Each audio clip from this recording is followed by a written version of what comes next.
رات کو دونوں اپنی جھونپڑی میں بیٹھے مالا کو دیکھ رہے تھے۔ رحمت نے قدرت سے کہا، یار، یہ مالا تو بہت قیمتی لگ رہی ہے، کیوں نہ ہم اسے ابھی کھول کر دیکھیں؟ شاید اس میں سونے یا ہیرے جواہرات ہوں۔ قدرت بھی یہی سوچ رہا تھا۔ دونوں نے دھڑکتے دل کے ساتھ مالا کو کھولا، اور جوں ہی دھاگا کھولا، اس میں سے کیا نکلا؟ رنگ برنگے کنکر اور مونگ پھلی کے دانے۔ دونوں ایک لمحے کے لیے سکتے میں آ گئے، پھر ایک دوسرے کی شکل دیکھ کر غصے سے چلانے لگے۔ یہ کیا مذاق ہے؟ ہمیں ایک چالاک آدمی نے خود ہی بے وقوف بنا دیا۔ رحمت نے سر پیٹ لیا۔ یہ تو ہماری ہی چالاکی ہم پر آزمائی گئی۔ قدرت دانت پیسنے لگا۔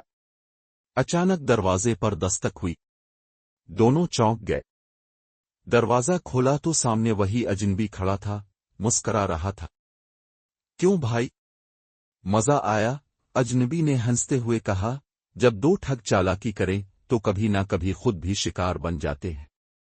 اب گاؤں کے لوگوں کو بے وقوف بنانا چھوڑ دو، ورنہ اگلی بار میں تم دونوں کو ایسا سبق سکھاؤں گا کہ یاد رکھو گے۔ یہ کہہ کر اجنبی ہنستا ہوا چلا گیا، اور دونوں ٹھگ ایک دوسرے کی طرف دیکھتے رہ گئے، جیسے کہہ رہے ہوں، ہم نے تو ہمیشہ دوسروں کو بے وقوف بنایا تھا، آج خود بن گئے۔ نتیجہ چالاکی اچھی چیز ہے، لیکن اگر اسے غلط کاموں کے لیے استعمال کیا جائے تو ایک دن خود پر بھی آزمائش آ سکتی ہے۔